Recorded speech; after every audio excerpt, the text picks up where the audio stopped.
Ukraine's President Volodymyr Zelensky has reiterated his nation's readiness for peace talks with Russia, including direct negotiations and a potential leaders' meeting, even as military developments and international diplomatic efforts continue to unfold. These diplomatic overtures come amidst ongoing military maneuvers and a push for compromise from international partners, diplomatic efforts and peace talks. And President Zelensky has stressed Ukraine's readiness to bring peace, urging pressure on Russia to end the conflict. He announced the formation of an expanded national negotiation group for dialogue with Russia, stating, "We are also ready for a leadership-level meeting to resolve key issues. Ukraine is not afraid of direct talks with Russia." He added that Ukraine is considering an international meeting involving delegations from Russia, the US, the European Union, EU, and the United Kingdom, with potential venues in Turkey, the Vatican, or Switzerland. The Kremlin has confirmed its openness to direct talks between Russian President Vladimir Putin and Zelensky, provided that current peace efforts achieve tangible progress and agreements. US President Donald Trump, following a 2-hour phone call with Putin, announced on Twitter that Russia and Ukraine would immediately begin negotiations towards a ceasefire and, more importantly, ending the war. Trump described the call as great and a very good, emphasizing a focus on ending the bloodshed and resolving the conflict for potential trade benefits. Putin reportedly viewed his call with Trump as rich in content, frank, and very useful, thanking the US for its involvement in resuming direct talks. Discussions have centered on a memorandum for a future peace agreement, outlining principles, timelines, and the possibility of a temporary ceasefire. Contacts from the Istanbul talks have resumed, indicating progress. However, Ukraine's president's office disclosed that during May 16th, talks in Turkey, Russia demanded Ukraine withdraw from the Donetsk, Luhansk, Zaporizhia, and Kherson regions, a demand Zelensky firmly rejected as a red line. He questioned Russia's sincerity in seeking an end to the conflict. Trump also communicated his negotiation plans to Ukrainian President Volodymyr Zelensky and European leaders from France, Italy, Germany, and Finland. The Vatican has expressed willingness to host talks. Reports indicated Trump's fatigue and anger over slow progress in conflict resolution efforts.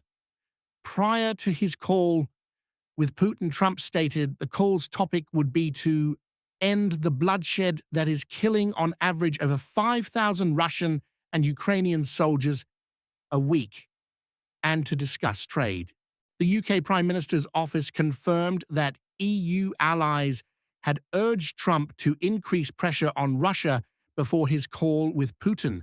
Discussions included the enormous cost of the war and the necessity for an unconditional ceasefire, with calls for sanctions if Russia failed to comply.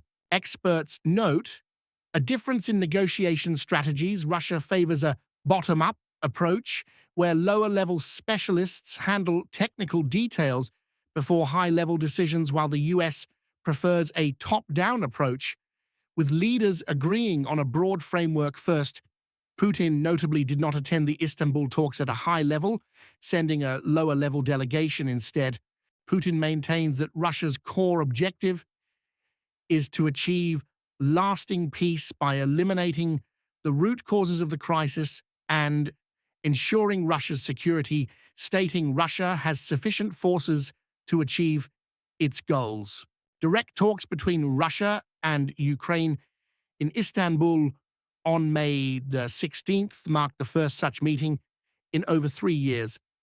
The head of the Russian delegation, Vladimir Medinsky, expressed satisfaction with the results and readiness for continued contact, noting an agreement to exchange prisoners 1,000 for 1,000. Ukraine also requested direct talks between the heads of state, a request Russia is considering. Military developments and capabilities. Military analyst Brandon Trey Richard suggests Russia is adjusting its armed forces to new challenges, noting an increase in the lethality of Russian weapon systems, despite Moscow's assertions of no intent to attack NATO countries. The presence of Iskander 1000 tactical ballistic missiles capable of high-speed maneuvering in their final phase makes them difficult for enemy missile defense systems to counter.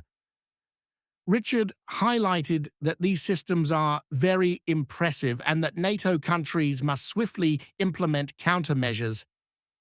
He also stated that these missiles with a range of 1,000 kilometers are designed to bypass NATO defenses and offer nuclear strike capabilities, rarely missing their targets. Regarding Abrams tanks, Australia announced it would transfer 49 M1A1 Abrams tanks to Ukraine pending US approval. However, US and Australian officials have expressed concerns about logistical challenges, maintenance difficulties, and the tanks' vulnerability to Russian unmanned aerial vehicles. The top of the Abrams tank is considered its weakest point, especially in drone warfare. The US, under President Joe Biden, had previously agreed to transfer 31 Abrams tanks to Ukraine in late 2023. Reports indicate these heavy tanks have faced challenges, including UAV attacks and rough terrain, with at least 9 Abrams lost in combat, 10 abandoned, and 1 captured by Russia, which was displayed at a military exhibition in Moscow. Moscow has repeatedly condemned Western arms shipments, warning they only prolong the conflict. On the topic of missile tests, Ukraine's defense report indicates Russia plans to conduct training launches of its RS-24 Yars intercontinental ballistic missile ICBM. These launches, using a training warhead, are intended to threaten Ukraine and exert pressure on EU and NATO member states, a tactic referred to as nuclear blackmail.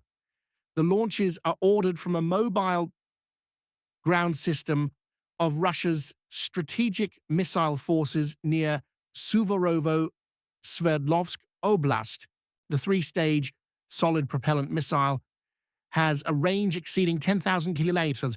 The U.S. Embassy in Ukraine had previously warned U.S. citizens of a potential large-scale air attack risk. Russia also announced it would close airspace over the Kapustin Yar missile test site for 2 days in May for ballistic missile launches, sanctions, and economic pressure. Poland's National Tax Administration recently seized 5 tons of Boeing civilian aircraft tires at the Korostan border crossing near Belarus. The shipment, declared as car and bus tires, was found to be misdeclared Boeing aircraft tires intended for Azerbaijan, but routed through Belarus and Russia, raising suspicions of sanctions evasion. The item is on the EU's list of prohibited goods against Russia since the 2022 invasion. Since Russia's full-scale invasion in February 2022, the EU, US, and allies have imposed unprecedented sanctions, including restrictions on high-tech equipment, aerospace components, dual-use goods, and asset freezes on Russian entities, aiming to limit Russia's war-sustaining capabilities. The EU has expressed readiness for additional sanctions to further weaken Russia's economy, particularly targeting fossil fuel exports, which are Russia's main revenue source. While the EU has already banned Russian coal imports and imposed a price cap on oil, it continues its strategy to reduce reliance on Russian natural gas. Acknowledging this may lead to higher energy prices elsewhere, Poland's finance minister echoed the sentiment on Russia's dependence on oil and gas exports and reiterated commitment to new sanctions. EU foreign ministers discussed a 17th sanctions package expected to target Russia.